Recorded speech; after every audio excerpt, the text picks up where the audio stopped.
High in the remote mountains of Montana, nestled between jagged peaks and miles of dense pine forest, lay the small village of Elmcreek. Population, 137. It wasn't on most maps, and those who knew of it described it as a sleepy, isolated community where life moved at the pace of the falling snow. No cell towers, no modern conveniences, just landlines, wood stoves, and a single winding road that connected Elmcreek to the outside world. In the winter, that road often closed for weeks at a time. The residents didn't mind. They preferred their isolation. But one icy January morning, a snowplow crew arrived to clear the mountain pass and found something that would baffle investigators for decades: Elmcreek was completely empty. The discovery. The crew entered the village expecting to find tired, grumpy residents snowed in. Instead, they were greeted by silence. At first glance, the town looked normal, too normal. Smoke curled from chimneys. Lights glowed warmly in windows. A radio played softly in one home, crackling with static. But there were no people. Not a single villager. Not even a stray dog. Inside the houses, meals were laid out on tables, still warm as though the diners had just stepped away. Coffee cups were half full, steam rising faintly. Children's toys were scattered on living room rugs. A TV buzzed in an empty room. And then, the details turned darker. A front door stood wide open, snowy footprints leading out, but not back in. A single shoe rested on a staircase, as if someone had been snatched mid-step. At the local school, a chalkboard bore a single word, written in frantic block letters. Returned. The first investigation. Authorities descended on Elmcreek within hours. Sheriff David Holloway was the first to arrive. He'd grown up in a nearby town and knew many Elmcreek families personally. When he saw the untouched breakfasts, the warm beds, and the absolute absence of life, he muttered. They didn't leave. They were taken. The state police disagreed. They suggested a mass evacuation, maybe triggered by a gas leak or avalanche warning. But there was no evidence of either, no tracks of vehicles, no signs of panic. And why would people leave their coats, wallets, and even babies behind? The only clue was the chalkboard message, returned. Who wrote it? And what, or who, had returned? News outlets latched onto the story. Reporters flooded the region, broadcasting images of the ghost town to the world. Conspiracy theories bloomed online: alien abductions, cult activity, secret government experiments. But as quickly as the frenzy began, it faded. Within 2 weeks, Elmcreek was sealed off by federal authorities, citing structural dangers from heavy snow. The world moved on. But one woman couldn't let it go. Enter Clara Bennett. Clara Bennett, a journalist known for chasing fringe stories, had been following the Elmcreek case since day one. When the federal blockades went up, she didn't stop.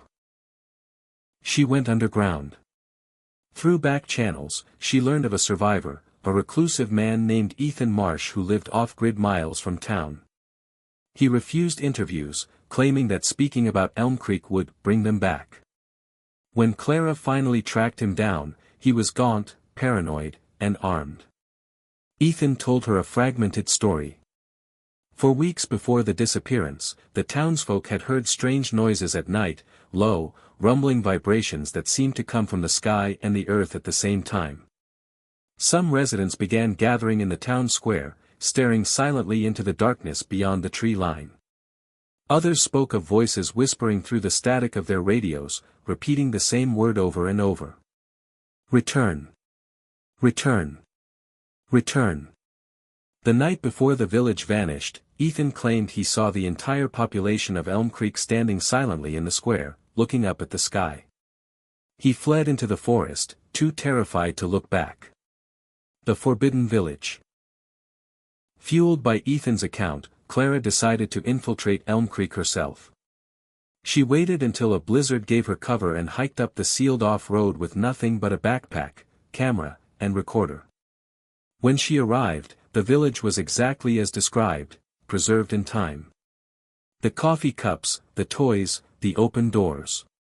But now, there was a smell, like burnt metal mixed with ozone. Clara explored cautiously, documenting everything. Her heart pounded when she reached the schoolhouse and saw the chalkboard with the word returned. The letters looked fresh, as if written that very morning. In one house, she found something chilling. A VHS tape labeled with the date of the disappearance. The player still worked, powered by a humming generator. Clara pressed play. The grainy footage showed the townspeople gathered in the square at night, just as Ethan described. They stood motionless, eyes wide, mouths open, as a deep humming filled the audio track.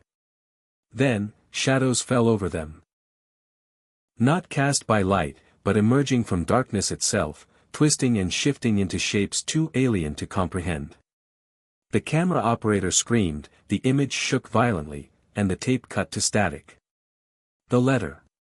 Shaken, Clara fled Elmcreek before dawn, certain she was being watched. When she reached the nearest town, she sent copies of her photos and recordings to her editor. 3 days later, her apartment door creaked open to reveal a single envelope lying on the floor. Inside was a handwritten note. Elmcreek never existed. Forget what you saw. If you speak of it again, you will return. There was no signature.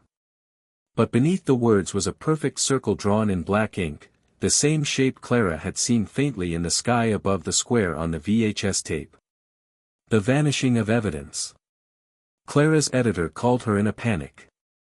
All the files she'd sent were gone, erased from servers, cameras, even backup drives. The photos she'd printed dissolved into blank white paper overnight. When she returned to Elmcreek with law enforcement, they found nothing.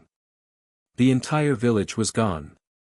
Where there had been houses and streets, there was now only untouched snow and wilderness. It was as if Elmcreek had never been there at all. The officials looked at Clara like she was crazy. One even asked, "Are you sure there ever was a town here?" The whispering broadcast. Months later, Clara began hearing a faint hum late at night. It came through her apartment walls, her phone, even her dreams. One night, unable to resist, she turned on her old portable radio. At exactly 3:17 a.m., the static cleared, and she heard the voices, the same voices Ethan had described. Return. Return. Return. The next morning, she found a single word scratched into her window glass from the inside. Returned. Epilogue. Today, hikers sometimes report stumbling upon a perfectly circular clearing deep in the Montana mountains. No plants grow there, and their compasses spin wildly. They say if you stand in the center and listen closely, you can hear faint whispers, and see fleeting shapes in the snow. The locals won't go near it. When asked about Elmcreek, they simply shake their heads and say, "There was never a town there." But late at night, Clara still hears the voices. She knows that somewhere, somehow, Elmcreek is waiting, and one day, it will return.